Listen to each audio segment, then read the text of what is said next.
We have covered off some of the costs, some of the rebate, things you need to do with your credit, your down payment, lots of different elements associated with buying your first home. But one of the things that a lot of first-time home buyers really neglect to think about is, what is this going to mean for them financially once they actually buy a house? You know, you're so focused on, do I have enough for the down payment? Do I have enough for all of my closing costs? Do I have enough for, all of the moving costs, setting up my new place? But one of the things that a lot of first-time home buyers don't stop to think about is, how much is it actually going to cost me once I have this new property?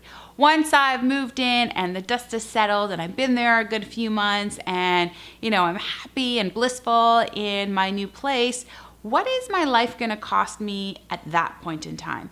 And this is something that I think is really important and worth having a conversation. So, this is about me and you having a heart-to-heart here.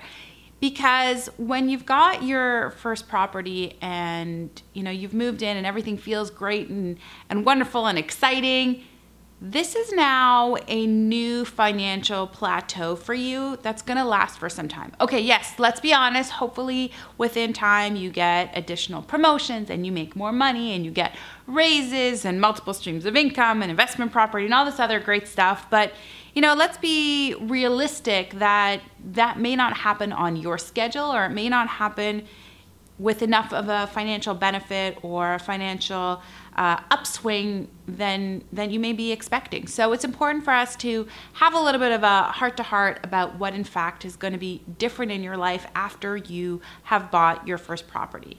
And I think one of the biggest things is that this is going to cause a significant shift in your lifestyle.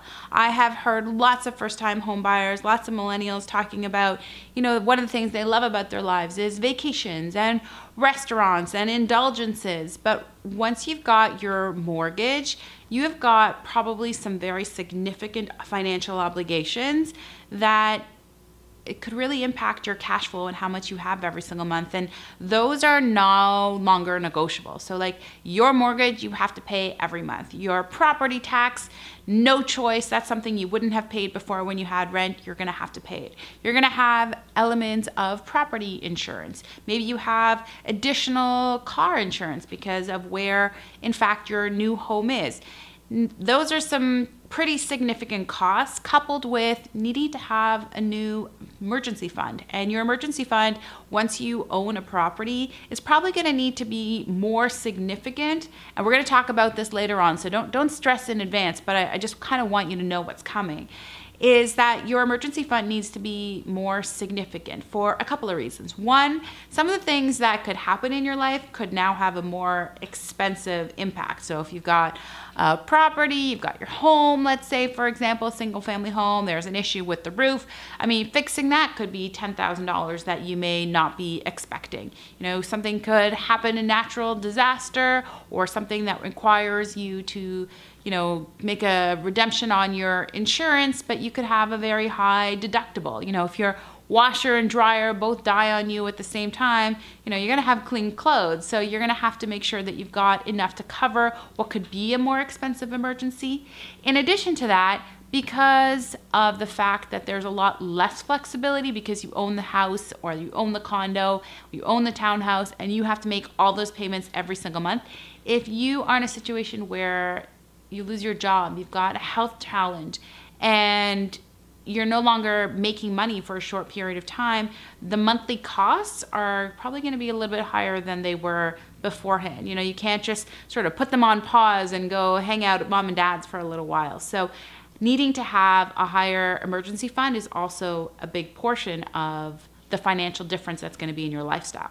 One of the things that people don't think about when they're planning out their new financial lifestyle once they're going to own a property is insurance itself. Because now that you are going to be owning a property, you need to have enough insurance that covers you in case something happens. If it's you and a partner who are living together and something would or should unfortunately happen to one of you, the other of you needs to be able to continue to cover the cost of the mortgage. And if you haven't already watched the bonus with Samuel Waxman, who is an insurance advisor, I highly recommend that you take the time to take a look and watch that video. He had some really great insights on what kind of insurance you need or what makes sense and what the costs may be for you. Of course, it will depend on your life situation and your health and how big your mortgage is, but it can give you a really good sense of what additional insurance you need to have on a monthly basis, right? You know, you have to think about life insurance as well as disability. What happens if you pass away? You know, if you're the only person living in the property and you put 20% down and there's a lot of equity, well, you may decide not to have life insurance because, well, who cares if you pass away? I know this is kind of morbid, but you know, if something happens to you, you could just sell the property. But if there's two of you, or you've got kids, there's dependents, other people that you're taking care of, well, you're going to need to have an element of life insurance that you might not have ever needed to have before. So, you know, when you're thinking about your lifestyle and the cost after you've purchased the property, it's actually really, really important. One of the other bonus interviews that I think you would really enjoy was with Heather O'Hare. She is a mortgage specialist, and her and I had a good little chuckle because one of the things that I really love about Heather is that she really works with her clients. She's had several clients where she sort of mapped out and helped them to understand how expensive it's going to be once they've owned their first home. And she has had couples just kind of say like, no, this is not for us. This is not the time. You know, we enjoy our life too much. We love vacationing. We love going out for dinner all the time. And it's not necessarily worth it to give all that up to buy your first home. But, you know, if you're here, you're watching this video and you're thinking it is, in fact, time, I just want you to be 100% crystal clear on really what are the implications and what's cash flow going to look like. You know, there's obviously more things that you can do to generate more income, and you know, I'm a huge advocate of having multiple streams of income, whether you own a property or whether you don't own a property.